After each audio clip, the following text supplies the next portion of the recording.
Hi, brothers and sisters. I wanted to share my oldest son, his near-death experience that he had when he was 10 years old.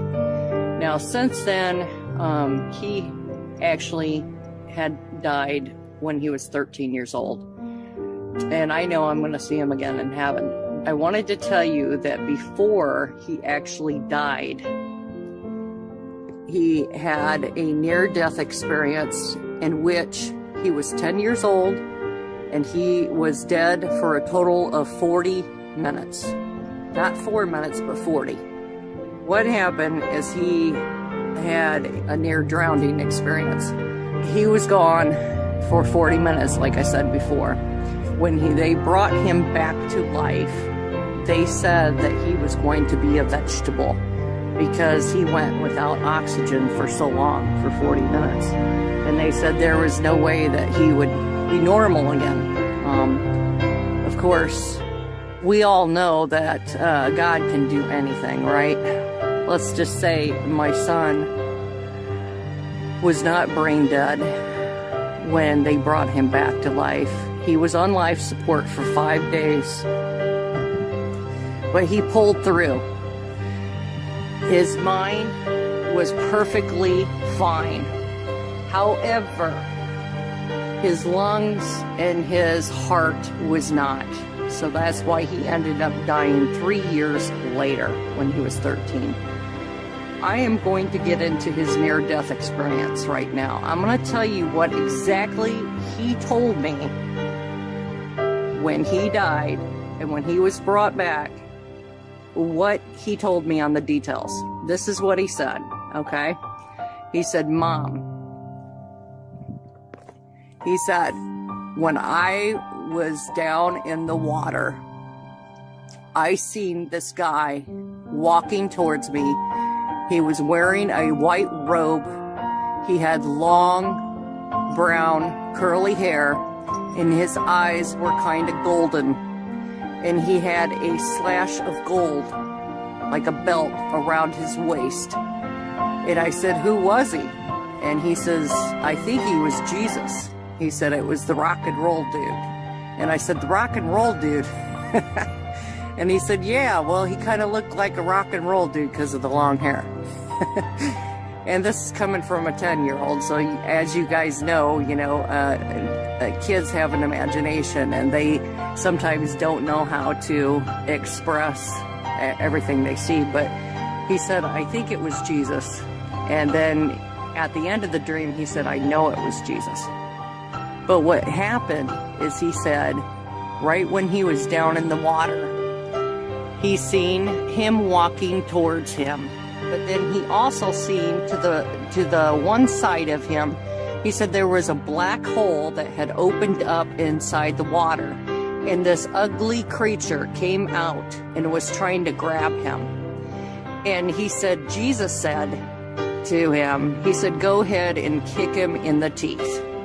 He said, go ahead, kick him in the teeth. And he said, so he kicked him in the teeth, and he said the creature went, ah, made this noise and went back in his hole, and then the hole closed up.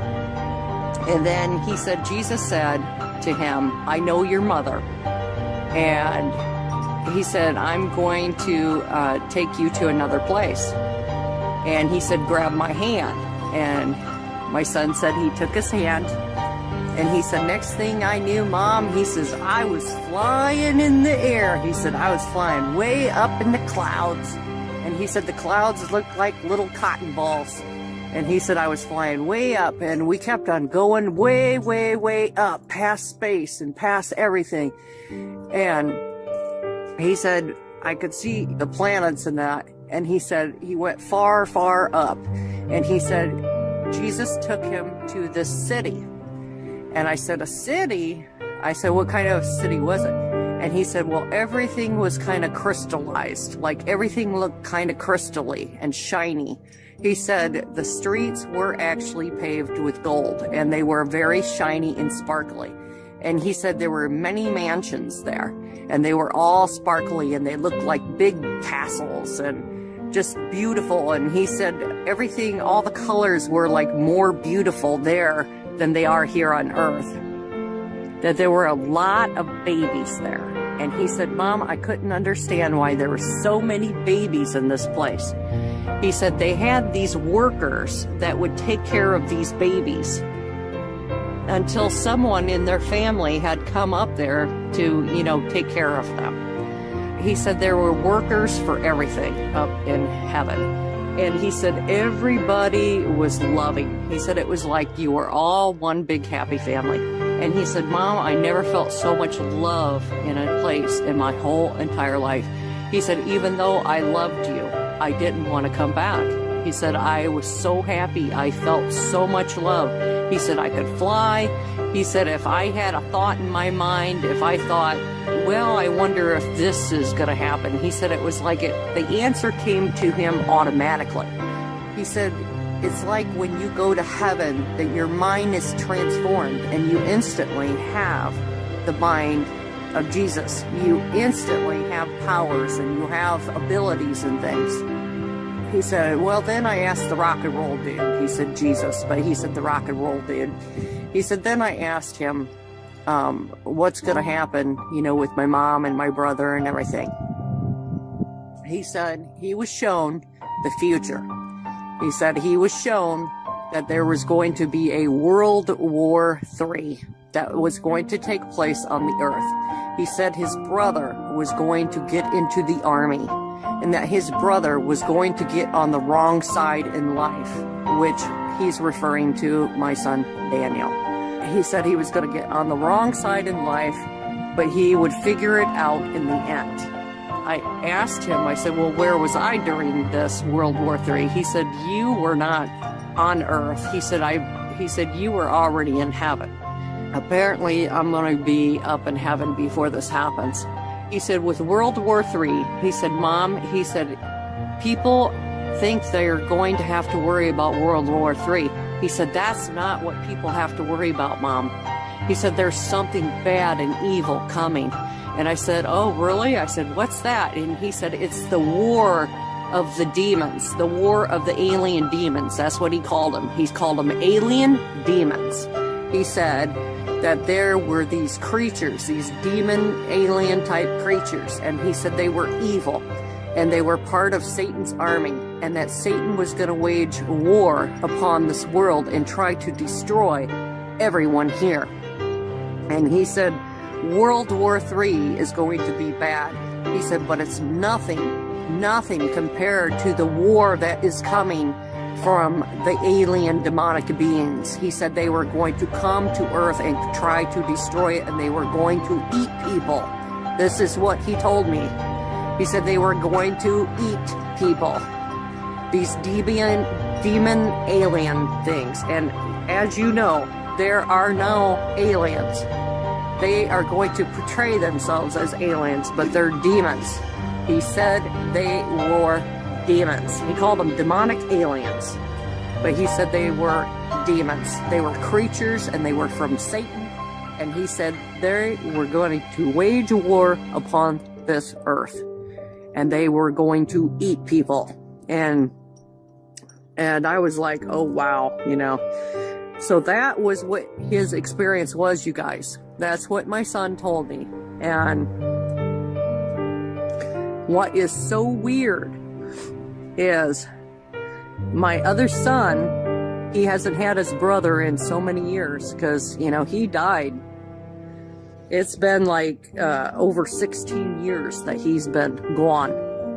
And what's funny, not funny, actually, it's not really funny, is my son did join the army.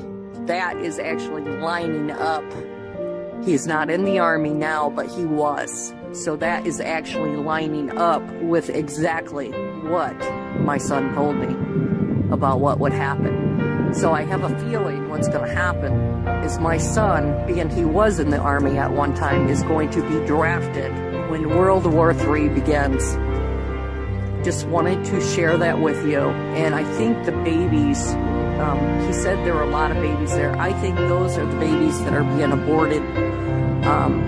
The women that are having abortions, those are all the babies that are being aborted. That there are workers that take care of these babies until someone in their family comes for them. forgot to tell you guys that my son said that he would die finally when his mission assignment on earth was done. And I never knew what that meant until the day he died. When he died, at the age of 13, he had so many from his school come up, you know, so many, and so many were crying, and they were like, your son was like the nicest kid we ever met. Your son was so wonderful. And they actually held a church service, you guys, and that night they used my son's testimony about his life, about how he was as a person, because he was a really good kid, you guys. He was awesome. But they used his testimony, and you know, that night 13, 14 kids went down to the altar and gave their life to Jesus Christ.